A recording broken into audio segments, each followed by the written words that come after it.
media ini, salam sejahtera bagi kita semua. Kita tetap bersyukur atas kasih kemurahan Tuhan Yesus. Tuhan memberkati keluarga-keluarga, tetap sehat, semangat di dalam menjalani kehidupan ini. Bapak, Ibu, Saudara-saudara, kita akan berdoa untuk pembacaan firman Tuhan. Kita berdoa. Kami bersyukur ya Tuhan atas kasih setia Tuhan, sehingga kami boleh memuji memuliakan nama Tuhan. Kami boleh hidup bersekutu dengan Tuhan. Saat ini kami akan mendengarkan firman Tuhan. Tolong kami, kuasai kami dengan kuasa Roh Kudus Tuhan, sehingga kami boleh memahami firman Tuhan. Di dalam nama Tuhan Yesus, firman yang hidup. Amin.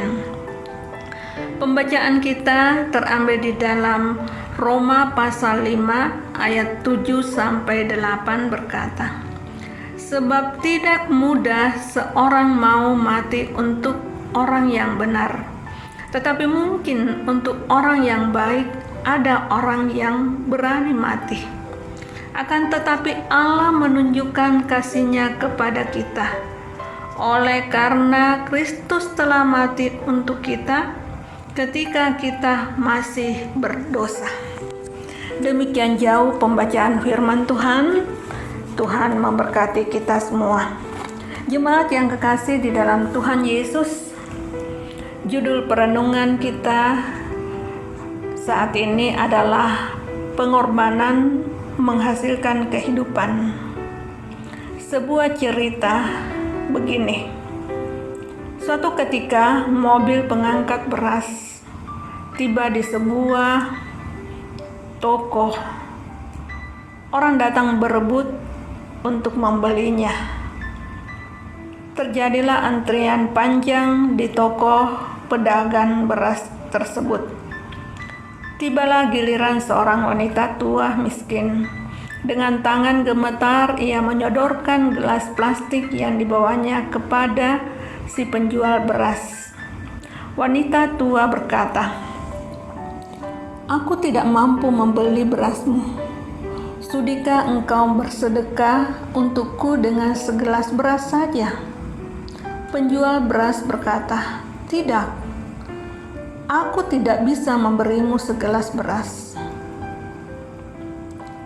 Tetapi kemudian penjual beras itu menyuruh pegawainya untuk membawa sekarung beras dan mengantarnya ke rumah wanita tua itu.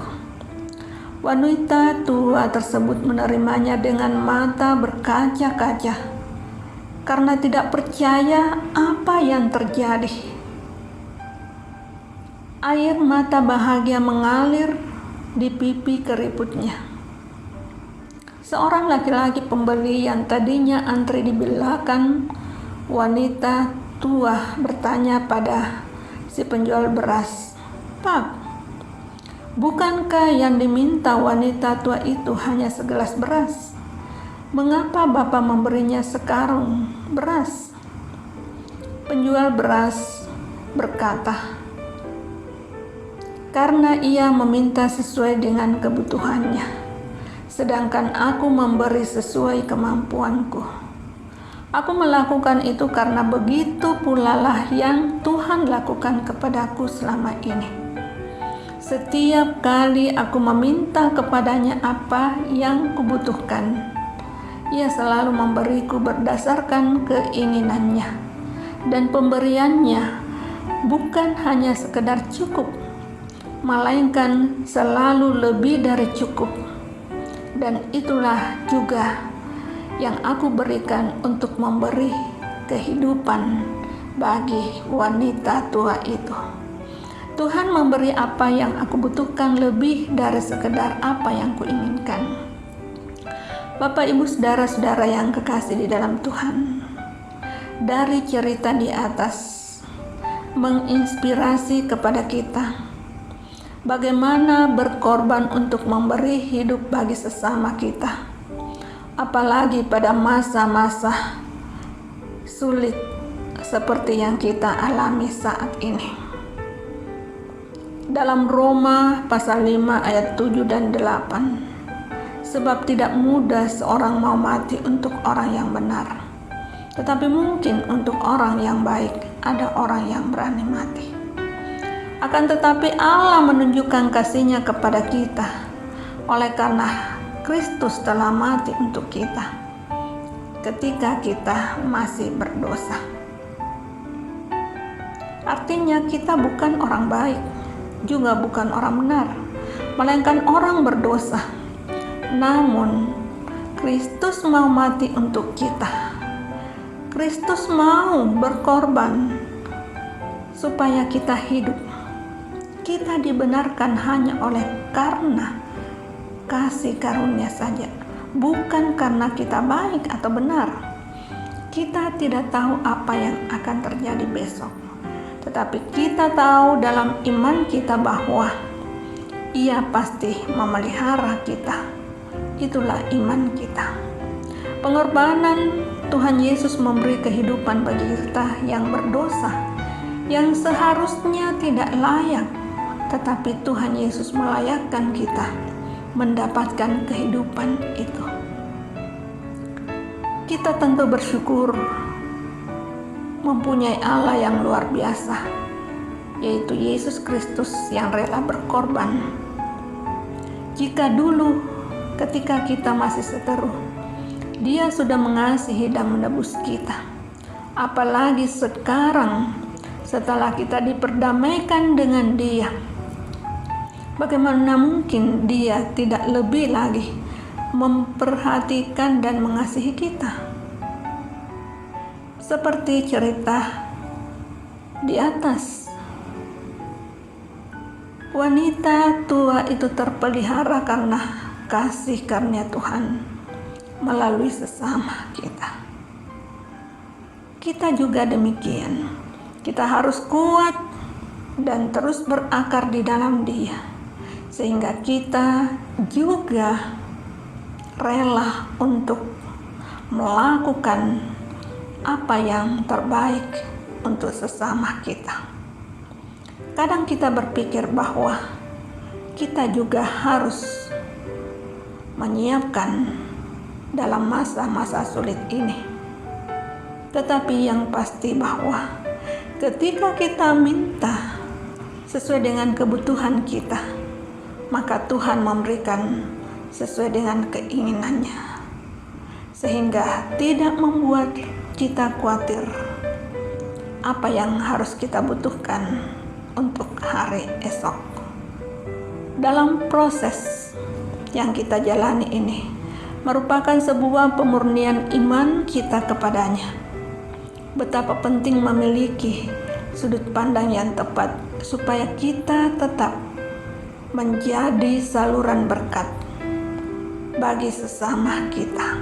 Kita mau berkorban untuk memberi kehidupan bagi orang yang membutuhkan pertolongan kita. Terpujilah nama Tuhan Yesus. Amin. Mari berdoa. Tuhan, dalam keterbatasan kami, firman Tuhan mengingatkan kami bahwa Tuhan Yesus telah berkorban untuk memberi hidup kepada kami. Demikian juga dari apa yang menjadi teladan di dalam iman kami, itu yang akan kami lakukan. Kita juga mau berkorban untuk memberi hidup sesama kami. Ya Tuhan, jangan biarkan kami berkecil hati karena hanya dapat memberi sedikit kecil, tetapi kami percaya bahwa dari yang sedikit, dari yang kecil itu dapat memberi kehidupan bagi sesama kami. Terima kasih atas penyertaan Tuhan. Kami mau bersama-sama berdoa bagi jemaat, keluarga, tiap keluarga di dalam persekutuan kami. Kami mau berdoa bagi pelayanan majelis. Dalam keterbatasan yang kami lakukan, Tuhan memberkati. Kami mau berdoa bagi saudara-saudara kekasih kami yang dirawat di rumah sakit, Kami mau berdoa bagi dokter, para medis, sukarelawan, dan semua yang terlibat di dalam penanganan pandemi COVID-19 ini. Tuhan memberkati mereka, memberi hidup mereka berjuang demi untuk kehidupan sesama kami. Kami berdoa untuk pemerintah kami. Tuhan memberkati sehingga melalui pemerintah kami, bagi seluruh rakyat boleh terjangkau dan boleh mendapatkan kehidupan, ya Tuhan Allah yang ada di dalam sorga. Kami mau berdoa untuk gereja-gereja yang tersebar di seluruh dunia. Kami mau berdoa bagi jemaat Tuhan yang Tuhan tambahkan usia setahun. Anak kekasih kami Michelle Pinontoan yang Tuhan tambahkan usia, sempurnakan sukacita, dan juga bagi jemaat-jemaat yang lainnya. Terima kasih ya Tuhan, terima kasih untuk semua yang Tuhan anugerahkan bagi kami, sehingga kami tetap memuji memuliakan nama Tuhan Yesus. Terpujilah nama Tuhan Yesus yang selalu menyertai kehidupan kami. Ampuni salah dan dosa kami, dalam nama Tuhan Yesus kami berdoa. Amin.